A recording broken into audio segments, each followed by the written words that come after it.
Olá a todos e a todas, damos continuidade agora ao nosso curso de tópicos em filosofia moderna, consciência e conhecimento, nos séculos 17 e 18.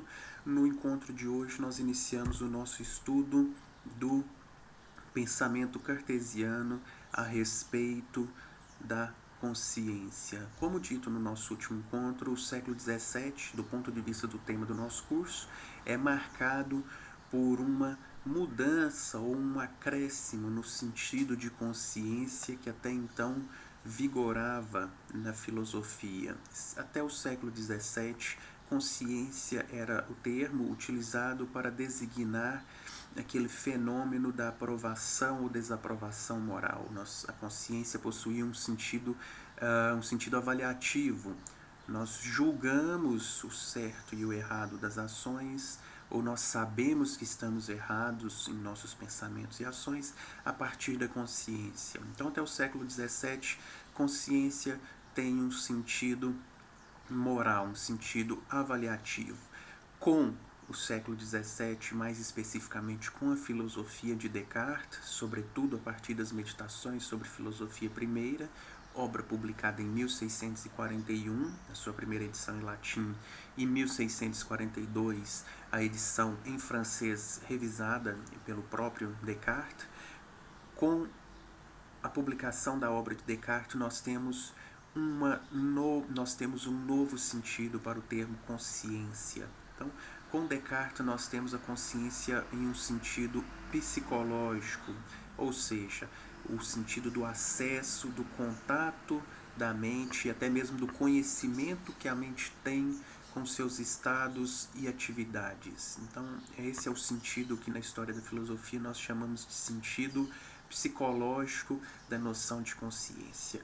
E contribuiu para isso, sobretudo, a filosofia cartesiana e o debate que se seguiu a partir da filosofia cartesiana pelos próprios cartesianos. Então, a consciência no itinerário meditativo, no itinerário das meditações sobre filosofia primeira. E aqui uma observação que Descartes publica em 1641, a primeira edição das meditações, acrescidas das objeções e das respostas. O que são as objeções? Assim que Descartes encerra o processo de redação das meditações, ele pede a seu amigo, o padre Mersenne, que ele envie o texto das meditações a alguns doutos da época para que eles pudessem ler, apreciar a obra escrita pelo Descartes e pudessem objetar, escrever suas considerações sobre elas, sobre as meditações. E foi o que o Mersenne fez, enviou o texto para vários doutos do período e eles objetaram, escreveram essas objeções ao texto das meditações e junto com essas objeções, na primeira edição das meditações, junto com essas objeções que foram reunidas pelo Mersenne, nós temos também as respostas que Descartes dá a essas objeções. Então, nós temos aqui uma lista resumida de todos os 7 conjuntos de objeções, algumas de alguns autores mais célebres, como Hobbes e o Arnaud, outras de autores nem tão famosos, nem tão estudados na história da filosofia. E por que eu estou fazendo menção a essas objeções e respostas? É porque é sobretudo nas respostas de Descartes às objeções que nós vamos encontrar considerações muito importantes do que Descartes entende por consciência. Então, o texto das meditações é muito importante sobre isso, mas jamais vamos encontrar algo muito explícito ou sistemático da parte de Descartes a respeito da noção de consciência. Essa sistematização, se é possível dizer que há uma sistematização, nós encontraremos mais no texto das respostas, das objeções. Então, as descobertas da meditação 2. O Descartes inicia a primeira meditação, como todos nós sabemos, com o propósito de encontrar um novo fundamento para o conhecimento humano. Então, ele busca um novo fundamento, um novo ponto de apoio para o edifício dos conhecimentos. E para descobrir esse novo fundamento, Descartes vale-se do método da dúvida. Ele pretende duvidar de tudo aquilo que se mostra confuso, que seja passível de dúvida, até que ele encontre o que seja indubitável, aquilo de que ele não pode duvidar, que servirá finalmente de fundamento, ponto de apoio para alicerçar o conhecimento humano. Então essa é brevemente o que é o projeto cartesiano das meditações. Nós, nos cursos de História da Filosofia, nós estamos bem familiarizados com esse projeto moderno cartesiano.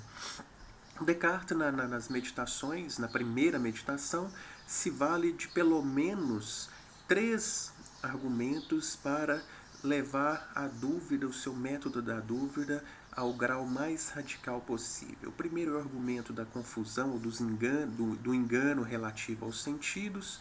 O segundo, o argumento da indistinção entre sonho e vigília, que nós não somos capazes de distinguir o grau de evidência das nossas percepções quando estamos sonhando e o grau de evidência de nossas percepções enquanto estamos acordados. Nós não sabemos distinguir uns dos outros.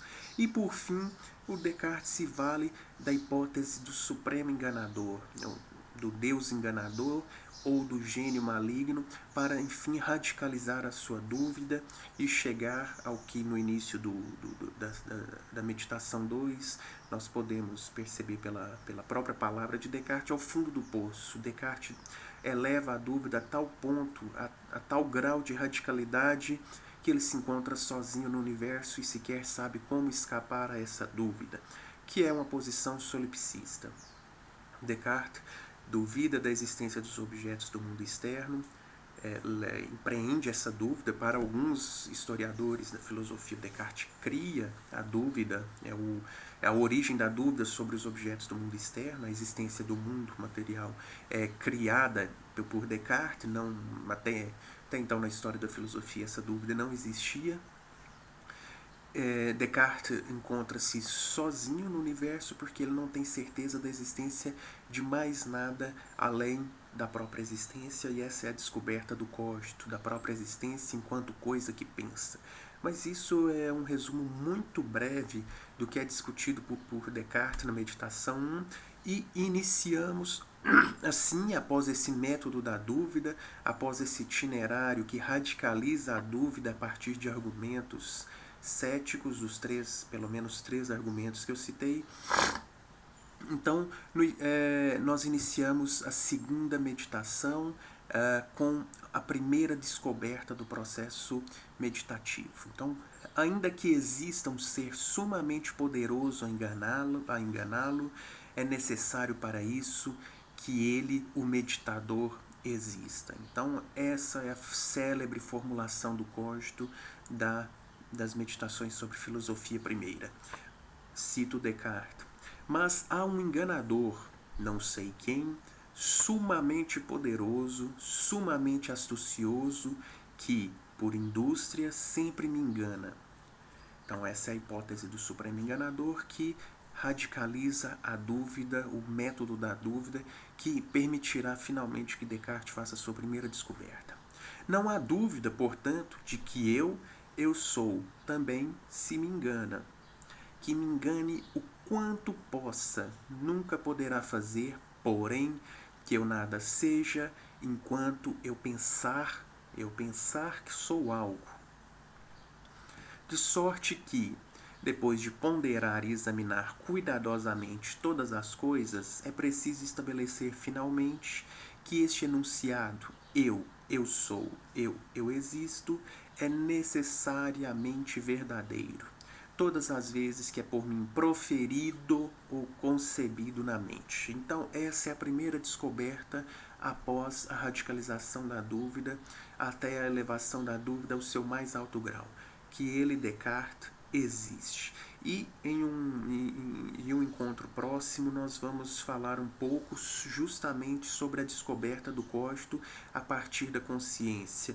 Tendo em vista que nós pretendemos discutir a relação da consciência com o conhecimento, Então faz sentido, a meu ver, que nós discutamos em algum momento, nos nossos próximos encontros, se a descoberta do cogito, do ponto de vista da consciência, é legítima. Essa descoberta, Descartes tem razão do ponto de vista filosófico, está garantido, está justificado em aceitar que que ele existe enquanto uma substância pensante, enquanto algo que pensa, e se essa descoberta é epistemologicamente justificada. Mas isso ficará para um próximo encontro. Por ora, eu gostaria de notar apenas que a primeira descoberta das meditações sobre filosofia primeira depende fundamentalmente da noção de consciência, ou seja, eu estou consciente que eu penso, portanto, e talvez esse portanto não seja muito esclarecedor nesse momento e até problemático, como nós vamos ver em um momento posterior, o problema da compreensão do cogito, da descoberta do cogito como resultado de um raciocínio, o que seria muito problemático para a filosofia cartesiana, mas nós sabemos que pensamos, nós temos consciência de que estamos pensando, e assim Descartes sabe que ele também existe. Inclusive, para ser enganado, ele precisa existir para isso. Mas a consciência, então, o fenômeno do estar consciente do que se passa no interior de nossas mentes, esse fenômeno é fundamental para a descoberta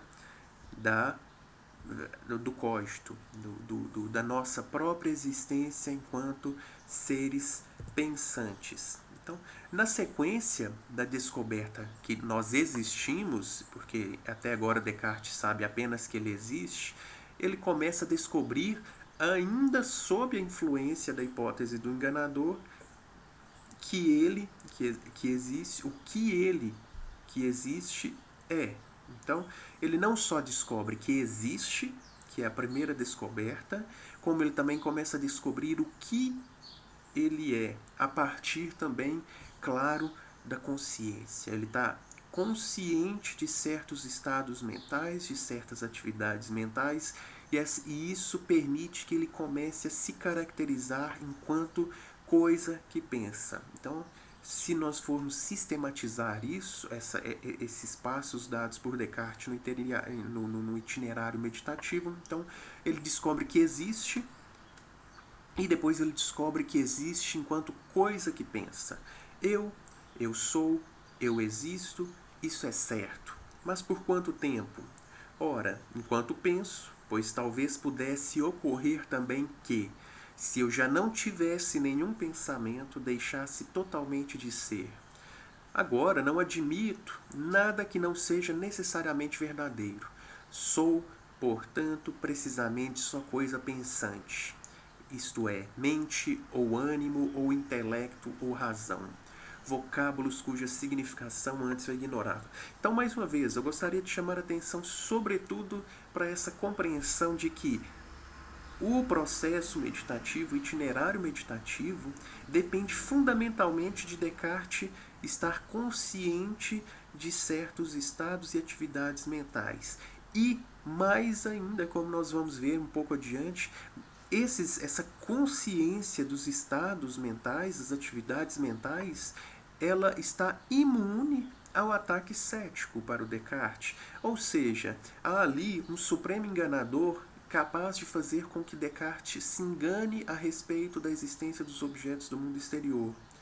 Há ali um supremo enganador que é capaz de fazer com que Descartes possa estar equivocado quando soma 2 com 3, que fazem 5. Então, esse supremo enganador é capaz de fazer com que Descartes se engane a respeito dos objetos, da existência dos objetos do mundo externo, as verdades da matemática e também outras faculdades mentais como a memória. Então, Descartes encontra-se naquele fundo do poço, como ele inicia a segunda meditação dizendo que encontro-me agora no fundo do poço e não sei como emergir desse poço. Então, ele se encontra nesse poço em virtude de uma dúvida possibilitada pela hipótese do supremo enganador, e agora nós nos deparamos com algo na mente humana que supera ou está imune à ameaça desse supremo enganador, que é a consciência. Então, o Descartes não pode estar enganado de que ele pensa. Então, esse é o ponto, e para esse ponto eu chamarei atenção muitos dos nossos encontros posteriores, que isso é fundamentalmente, se eu pudesse indicar, por enquanto, o fio condutor do nosso curso, seria justamente esse, o fio condutor. O problema da fiabilidade da consciência no pensamento dos autores dos séculos 17 e 18. Então, nenhum desses autores jamais suspeitou que a consciência pudesse estar sujeita ao ataque cético.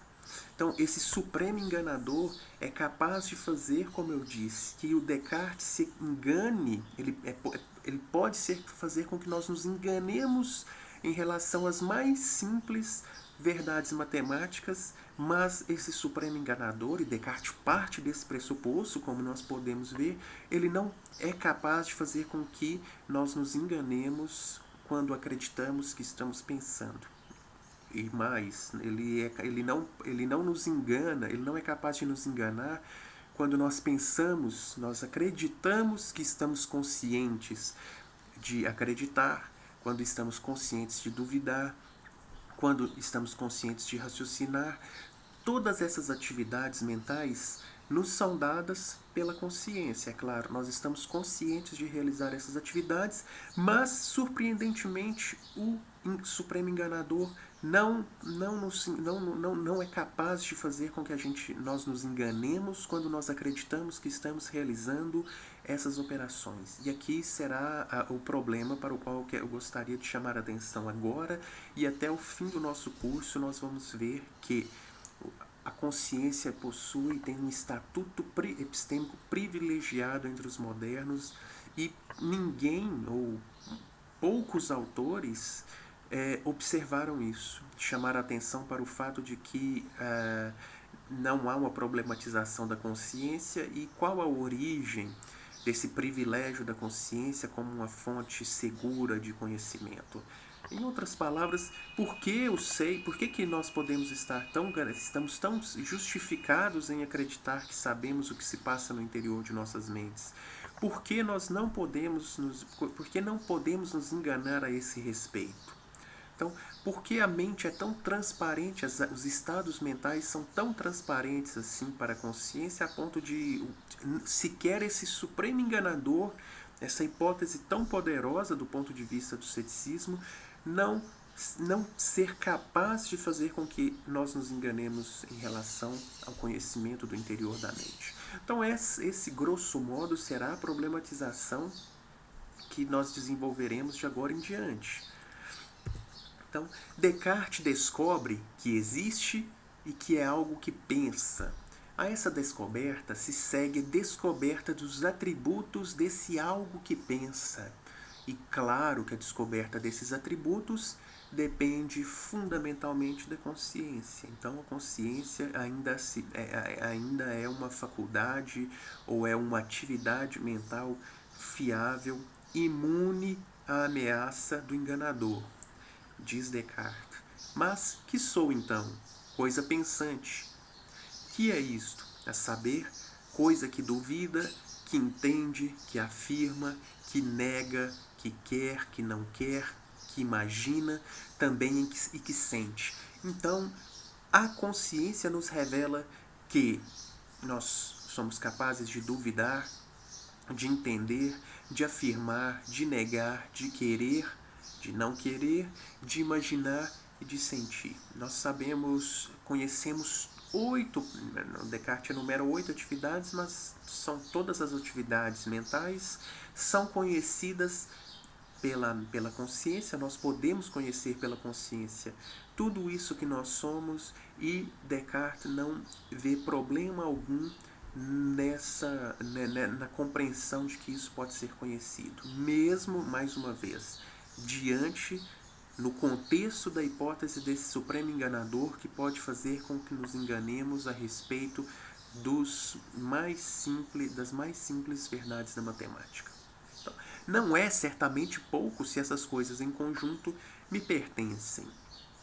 Então, o duvidar, o entender, o afirmar, o negar, o querer, o imaginar e o sentir são alguns dos atributos dessa coisa pensante que Descartes descobre a partir da dúvida, empreendendo o método da dúvida, radicalizando a dúvida, e da consciência dos fenômenos mentais.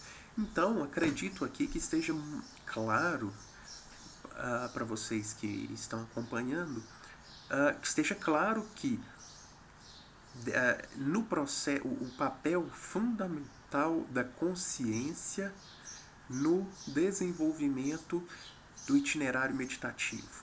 Então, o ceticismo permitido pelo Supremo Enganador ameaça a matemática, ameaça o sensível, mas não ameaça a consciência. Isso, em momento algum, Descartes está preocupado com a possibilidade de ele se enganar sobre o que se passa no interior de sua mente, e isso é algo que sempre me chamou muita atenção em todo o meu percurso acadêmico. Ao ler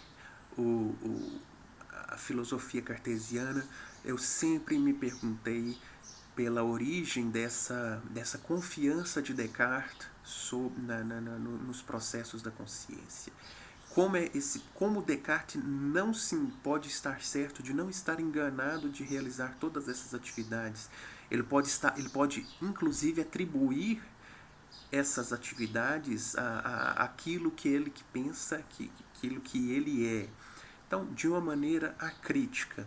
Então, esse é o ponto. Não há uma problematização, uma argumentação do Descartes, pelo menos não explicitamente. Isso nós veremos no nosso último encontro sobre o Descartes. Não há uma argumentação sistematizada de Descartes em favor da verdade das crenças devidas à consciência. Então, eu acredito que estou duvidando, eu acredito que estou entendendo, eu acredito que estou afirmando, eu acredito que estou negando, e isso não é passível de dúvida. Eu sei que eu estou realizando essas atividades e eu não posso me enganar quanto a isso. Então, a dependência da consciência. Então, em ambos os passos dados por Descartes, na meditação 2, a descoberta da própria existência enquanto coisa pensante, a descoberta do cogito e a descoberta de seus atributos, que ele nega, que ele afirma, que ele duvida, que ele acredita, que ele imagina, o filósofo depende do estar consciente dos estados e atividades mentais. Então, mais uma vez, acredito que isso tenha ficado claro, a dependência das meditações, dos argumentos de Descartes, do fenômeno da consciência e da fiabilidade da consciência. Nós podemos confiar que a consciência nos dá conhecimento de uma maneira segura, de um modo que outras faculdades ou atividades mentais não nos dão. Os sentidos e a razão e a memória, por exemplo, estão em questão no contexto do Supremo Enganador, mas a consciência não está. E aqui uma observação que, do ponto de vista linguístico, muito importante é que Descartes não utiliza o termo em latim consciência no texto principal da obra. O termo conscious, estou consciente, no entanto, vai aparecer uma única vez na meditação 3. Vamos falar, claro, sobre essa passagem da meditação 3, mas a palavra consciência vai aparecer nas respostas. Então, no texto principal das meditações, nós temos uma única ocorrência de estar consciente, e a palavra consciência não aparece. E, claro, a primeira pergunta que nós, como leitores de Descartes e interessadas pela questão da consciência, podemos fazer é o que é essa consciência para o Descartes, o que é estar consciente. E aqui, a literatura secundária, como vocês podem perceber, eu vou me valer muito de literatura secundária nesses nossos encontros, para revelar a complexidade, sobretudo para mostrar a complexidade do problema da consciência. Em Descartes isso vai ficar evidente nos próximos slides. A quantidade de interpretações distintas sobre o que seria consciência para Descartes revela claramente a dificuldade do problema que é falar sobre a consciência no século XVII. Então, Descartes faz várias referências ao estar consciente, ainda que não utilize esses termos, e faz várias referências a respeito do que ele entenderia por estar consciente, o que ele entenderia por pensar, e nós vamos ver agora essas diversas referências e essa complexidade que é compreender a noção no pensamento cartesiano. Então, Richard Aquila defende que a consciência em Descartes é um único estado mental, que é, ao mesmo tempo, autodirecionado e direcionado ao mundo externo. Eu confesso que eu não consigo compreender muito bem o que quer dizer direcionado ao mundo externo. Autodirecionado eu consigo compreender, acredito que o autor tem em vista você estar consciente de seus estados mentais, permite que você esteja consciente de si, porque esse ato é direcionado a si próprio. Então, direcionado ao mundo externo, eu não consigo não me faz muito sentido essa formulação, porque eu não entendo como nós poderíamos estar conscientes de algo que está no mundo externo. Nós percebemos os objetos do mundo externo, nós temos uma faculdade em específico na mente humana que nos permite conhecer os objetos do mundo externo, que são os sentidos. Então nós percebemos os objetos do mundo externo, e o que está direcionado ao mundo externo são justamente os sentidos. Os sentidos estariam direcionados ao mundo externo e nós poderíamos estar conscientes de percebermos os objetos do mundo externo. Mas enfim, então para o significado mais profundo, diz o Aquila, do interesse de Descartes não reside em sua identificação da consciência com um tipo de autoconsciência. No contexto da filosofia moderna, podemos caracterizar tal orientação como sendo mais lockeana que cartesiana. A noção cartesiana de consciência é preferencialmente de um estado singular, então um estado mental consciente, que é ao mesmo tempo autodirecionado e direcionado para algo que é um objeto externo. Então tem essa perplexidade da minha parte nesse único estado mental. Então finalmente para o Aquila há uma noção de consciência, uma compreensão de consciência na filosofia cartesiana, que é a noção de um estado mental consciente, autodirecionado e direcionado ao externo. O Anthony Kenny vai um pouco além e acredita que não há apenas uma noção de consciência, mas duas noções de consciência na filosofia cartesiana. Então, a primeira delas seria algo que acompanha o pensamento e, portanto, seria distinto do pensamento, seria uma atividade, um estado mental que acompanha todas as vezes que nós realizamos uma atividade mental, como, por exemplo, afirmamos algo, nós também estaríamos conscientes de realizar essa atividade, e essa consciência acompanharia todas essas atividades. E também há essa compreensão que também é muito explícita no Descartes, da consciência ser idêntica ao pensamento. Então não há uma distinção entre pensamento e consciência na filosofia cartesiana. Também iremos discutir esse ponto um pouco mais detidamente nos próximos encontros, porque, como veremos muito claramente, para Descartes todo e qualquer pensamento da mente é consciente. Ou seja, nós estaríamos conscientes de tudo o que se passa no interior de nossas mentes. Não há lugar na filosofia cartesiana para o não consciente, para o inconsciente, para o subconsciente.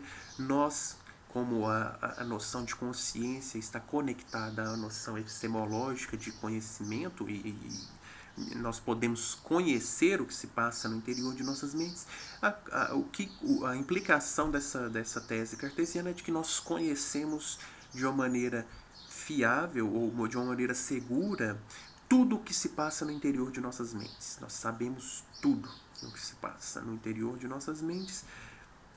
Então, e essa tese é explícita nas meditações e é explícita também nas respostas, de que todo pensamento é pensamento consciente, não há pensamento não inconsciente. A Daisy Redner também supõe dois tipos de consciência, uma cujo objeto pode não existir, por exemplo, quando nós estamos sonhando, nós estamos conscientes, por exemplo, de que estamos caminhando. Então, nós não estamos caminhando, mas nós estamos conscientes de caminhar.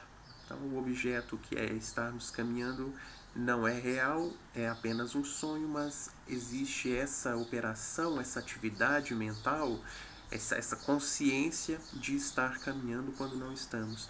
E há também uma consciência cujo objeto precisa existir necessariamente. Então, quando Descartes define pensamento em termos de consciência, e isso ele vai fazer nas respostas às objeções do Arnaud, ao quarto conjunto de objeções. Então, quando Descartes define o pensamento em termos de consciência, e quando ele diz que nós estamos conscientes de todos os nossos atos de pensar, ele não pode se referir a C1, que é a consciência cujo objeto não pode existir. Pode não existir. Ao invés, referir-se a C2, que é essa consciência cujo objeto precisa existir necessariamente. Então, não precisamos discutir minuciosamente essas interpretações, porque elas servem, tanto do Aquila, do Kenny, da Redner, apenas para ilustrar, mais uma vez, essa complexidade que é a noção cartesiana de consciência e como os autores e autoras da literatura secundária se posicionam a esse respeito. Boris Henning, diferentemente de todos esses apresentados até agora, vai supor que existem há três compreensões distintas de consciência na filosofia cartesiana. Então, um cogitatio, um pensar que se refere imediatamente a si mesmo, uma disposição da mente para fazê-lo objeto de um pensamento de segunda ordem. Então, a consciência seria uma disposição para refletir, tornando o pensamento um objeto. E, por fim, a terceira que a consciência seria um atributo de todo pensamento. Mais uma vez, não vou me deter sobre cada uma dessas compreensões, ainda que seja um debate muito rico, claro, mas acredito que o ponto seja que Descartes, de fato, nós encontramos todas há evidências para fundamentar todas essas interpretações de consciência na filosofia cartesiana. O Latin-Mac fala também em três compreensões distintas de consciência: a consciência rudimentar, que estaria presente em todo e qualquer pensamento; a reflexiva, que depende da vontade, é quando nós nos atentamos a partir de um ato da vontade para um estado mental que está ocorrendo; e há também uma consciência que seria resultante da reflexão atenta, quando nós deliberadamente e de acordo com a nossa vontade paramos e refletimos detidamente sobre o que se passa no interior de nossas mentes. E por fim, a James Thomas observaria a existência de 5 noções ou tipos de consciência na filosofia cartesiana. Então, daí nós podemos observar essa complexidade da compreensão cartesiana de consciência, como Descartes parece referir-se a várias maneiras de se compreender a consciência em seu pensamento e como essas várias maneiras de se referir ao pensamento irá produzir várias reflexões posteriores sobre a noção de consciência. Então, por isso, os cartesianos e posteriormente os britânicos estarão tão interessados pela questão da consciência.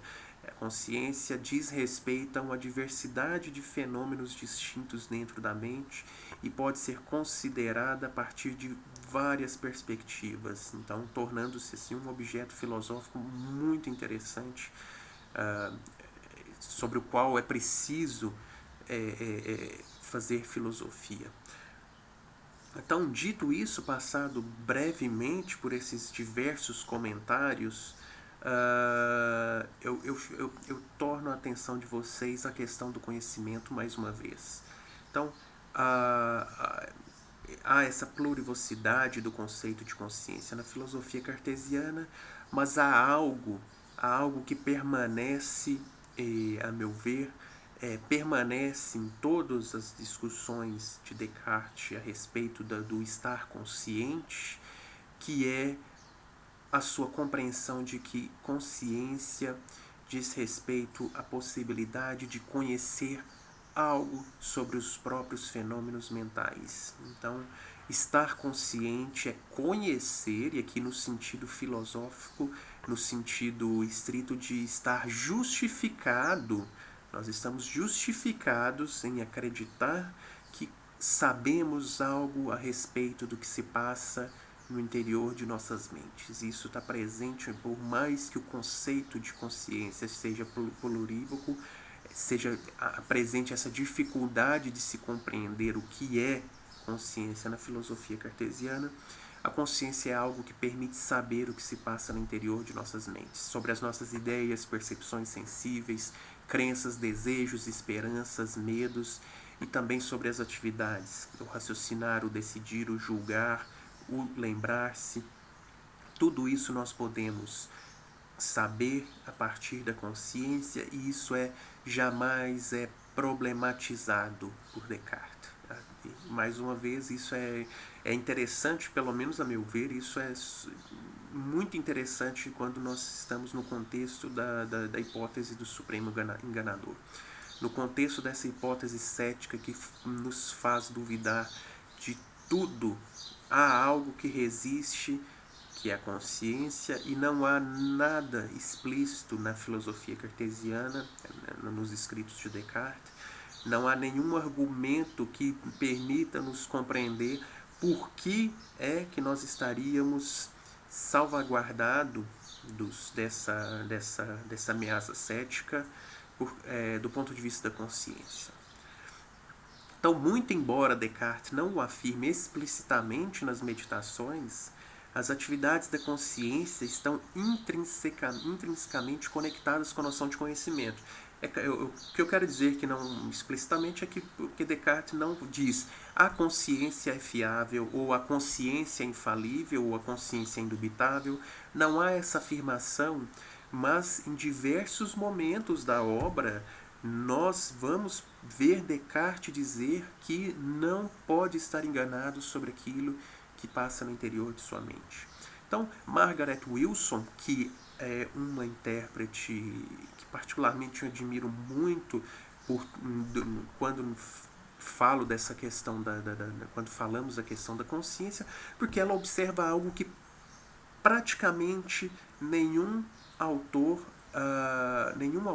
ou autora na tradição interpretativa vai observar. Isso passa praticamente negligenciado pela tradição interpretativa de Descartes, que é o problema da consciência e da relação entre consciência e conhecimento, e da justificação do conhecimento devido à consciência.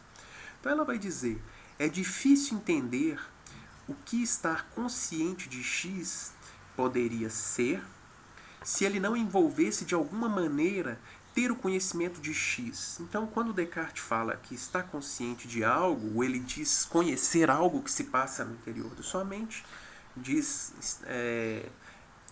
isso tem implicações epistemológicas. Isso nós não podemos negar de maneira alguma, que Descartes não está falando de conhecimento quando ele se refere ao acesso ou ao contato da mente com suas atividades e estados mentais. Então, ter o conhecimento de X, sabendo que X existe e ocorre. Ou seja, quando Descartes diz que tem acesso aos seus estados mentais, que ele sabe, que ele duvida, que ele afirma, que ele acredita, que ele nega, que ele tem vontade, ele está dizendo que esses estados mentais e essas atividades existem. Elas existem e estão ocorrendo naquele momento em que ele está consciente delas.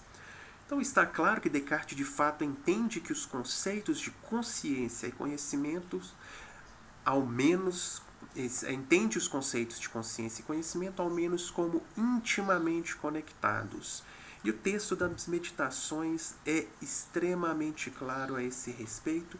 E mais, como dito até agora, acho que isso também ficou claro nessa exposição, não apenas Descartes entende que a consciência está intimamente conectada ao conhecimento, como a consciência é uma fonte fiável, confiável de conhecimento. A consciência resiste à ameaça cética do Supremo Enganador.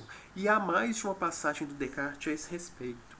Então, o Descartes vai dizer: qual dessas coisas, aqui ele está se referindo ao pensar, o duvidar, o entender, o afirmar, o enganar-se, o desejar, o imaginar e o perceber, não é tão verdadeira, e aí o destaque meu, então estar consciente dessas coisas permite saber que essas coisas existem, que elas são verdadeiras, não é tão verdadeira mesmo que eu esteja dormindo e que quem me criou faça tudo o que está em seu poder para me enganar, quanto é verdadeiro que sou. Então aqui, estar dormindo e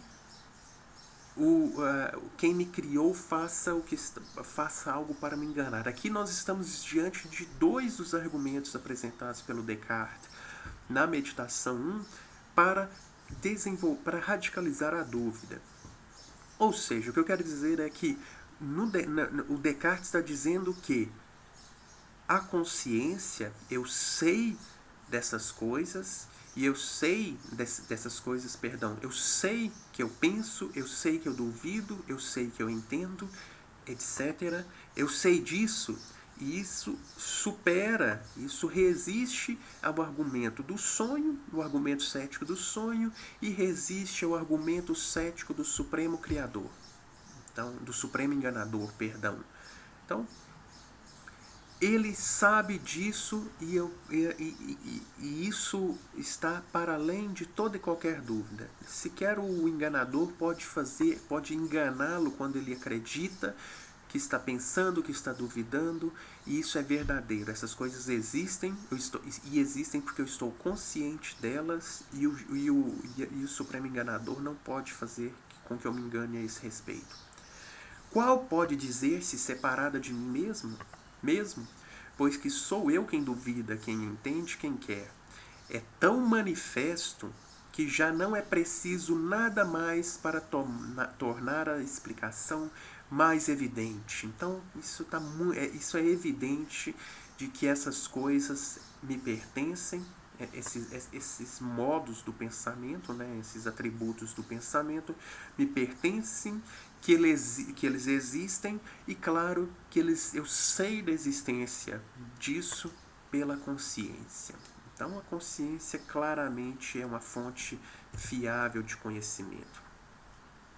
Então, nesse ponto do itinerário meditativo, as crenças da consciência são verdadeiras e evidentes de um modo que as crenças devidas a outras faculdades não são.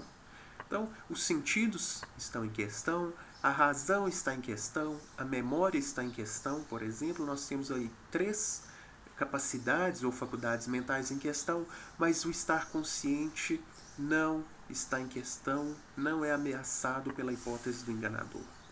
Mas, em verdade, eu também sou o mesmo que imagina, pois, ainda que, segundo supus, nenhuma coisa imaginada seja verdadeira, a própria força de imaginar, todavia, existe deveras e faz parte de meu pensamento. Dando um salto para o fim da citação, que assim seja, Parece-me todavia que vejo. Ouço, aqueço-me, e isso não pode ser falso.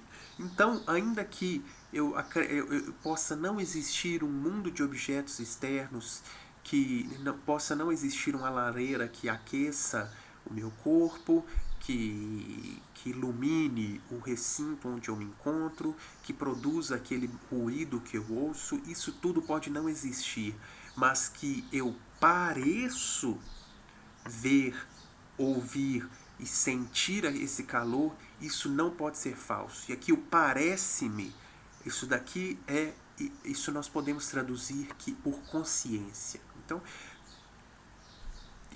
todavia que eu estou consciente de ver, de ouvir, de aquecer-me, isso não pode ser falso. Então está claro, está explícito em mais de uma passagem, e essas não são as únicas passagens das meditações sobre filosofia primeira, que para Descartes nós não podemos nos enganar a respeito do que se passa no interior de nossas mentes. Esse conhecimento não pode ser problematizado, está livre da ameaça cética, e tudo o que será desenvolvido no decorrer das meditações é baseado nessa infalibilidade, indubitabilidade, incorrigibilidade ou fiabilidade da faculdade ou da consciência. Não pretendo identificar a consciência como uma faculdade em separado, porque não há indícios na filosofia cartesiana de que isso seja possível, que seja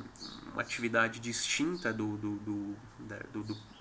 das outras faculdades, mas o fato é que se eu posso me enganar em relação aos meus sentidos, eu não posso me enganar em relação a estar consciente desses sentidos. E pode não existir o fogo, pode não existir o calor que me aquece, a luz que eu vejo, mas que eu estou consciente dessas atividades dos meus sentidos, isso é verdadeiro, está para além de toda e qualquer dúvida.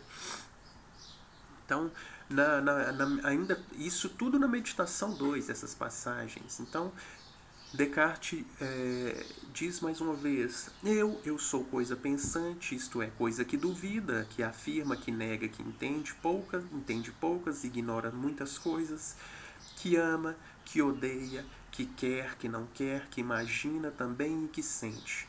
Pois, como antes fiz notar, embora as coisas que sinto e imagino fora de mim talvez não sejam ali, todavia, os modos de pensar que chamo sensações e imaginações, na medida que são somente certos modos de pensar, tenho certeza de que eles estão em mim. Então, eu sei que todos esses estados mentais me pertencem. E eu sei disso porque eu estou consciente disso.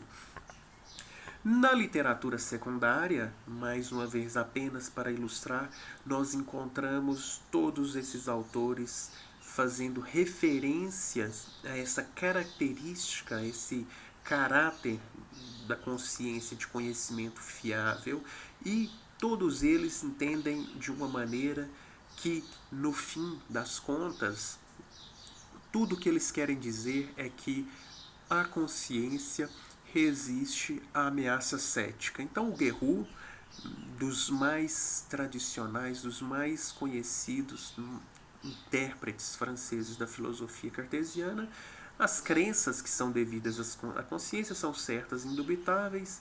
Para o Kenny, elas são indubitáveis. Para o Robert McCrae, elas são infalíveis. Para o Bernard Williams, são imediatas, incorrigíveis e evidentes. Margaret Wilson nota que elas são certas e infalíveis. O Stefan Adler, incorrigíveis. E a Janet Broughton, elas são certas, imediatas, incorrigíveis e evidentes. Do ponto de vista da filosofia do conhecimento, da epistemologia contemporânea, nem todos esses termos podem ser usados de maneira intercambiável. Então, algo que é indubitável não necessariamente é infalível. Então, e não necessariamente é incorrigível. Então é preciso, para rigorosamente, do ponto de vista da epistemologia contemporânea, seria preciso que nós operarmos essa distinção entre indubitabilidade, infalibilidade, incorrigibilidade, sugiro para isso a leitura de um artigo do Aldi e do livro do Lawrence Bonjour, A Estrutura do Conhecimento Empírico, em que nessas páginas citadas eles vão explicar detidamente o que é indubitabilidade, o que é infalibilidade, o que é incorrigibilidade e de que maneira é preciso distinguir esses três conceitos. Mas é claro que isso não existia, os autores ainda não pensavam sistematicamente no período de Descartes sobre as características epistêmicas das crenças, de que maneira elas poderiam estar justificadas. Eu acho que o que importa aqui é observar que sejam essas crenças indubitáveis, sejam elas infalíveis, sejam elas incorrigíveis, sem adentrarmos essa questão, essa minúcia mais própria à filosofia contemporânea do conhecimento, o que é importante notar e o que é comum em todas essas compreensões de consciência e o que é comum a todos esses intérpretes que se aproximam da questão da consciência e do caráter fiável das crenças da consciência é que elas resistem ao ataque cético. Então, elas são imunes ao ataque cético. Aqui nós temos, pelo menos, nós temos aqui 6, 7 autores e autoras que estão dizendo que, para Descartes, as crenças da consciência são imunes ao ataque cético. Então, nós podemos saber de uma maneira não problemática o que se passa no interior de nossas mentes. Então, as crenças que pretendem resistir ao ataque cético são crenças desse tipo, e parece-me claro que Descartes compreende as crenças da consciência dessa forma, visto superarem a dúvida da própria hipótese do enganador. Então, para fins didáticos, irei me referir a essas crenças da consciência doravante apenas como crenças fiáveis devidas à consciência. Então, a consciência é uma capacidade, uma atividade, é um fenômeno mental fiável. Nós podemos estar certos de saber, pelo menos para Descartes, o que se passa no interior de nossas mentes. Então eu encerro aqui essa exposição que é uma introdução à discussão da consciência nas meditações sobre filosofia primeira. Eu acredito que tenha ficado claro de que maneira Descartes compreende a consciência como um fenômeno mental fundamental para o desenvolvimento do seu projeto filosófico de encontrar um novo fundamento para o conhecimento humano, para o edifício das ciências. Então, mostra-se também, acredito, de que maneira as etapas do processo meditativo não poderiam ser desenvolvidas sem essa confiança nas atividades da consciência. E também mostra-se que para Descartes, e isso acho que está explícito no texto, que Descartes, as crenças da consciência resistem de uma maneira que outras atividades mentais não resistem, que essas crenças resistem ao ceticismo. Não há problematização, em momento algum Descartes está preocupado se ele é capaz ou não de saber o que se passa no interior de sua mente. Então a consciência é transparente, sabemos tudo o que se passa no interior de nossas mentes, e isso é um ponto que iremos discutir um pouco adiante, e não apenas sabemos disso, como nós sabemos disso de uma maneira não problemática. Então, a consciência supera o ceticismo, e ao longo das próximas exposições ocuparei-me com a discussão justamente desse ponto de por que nós poderíamos estar tão certos, tão garantidos de saber o que se passa no interior de nossas mentes, e de estarmos garantidos de que nós não podemos nos equivocar quando acreditamos estar em certos estados mentais.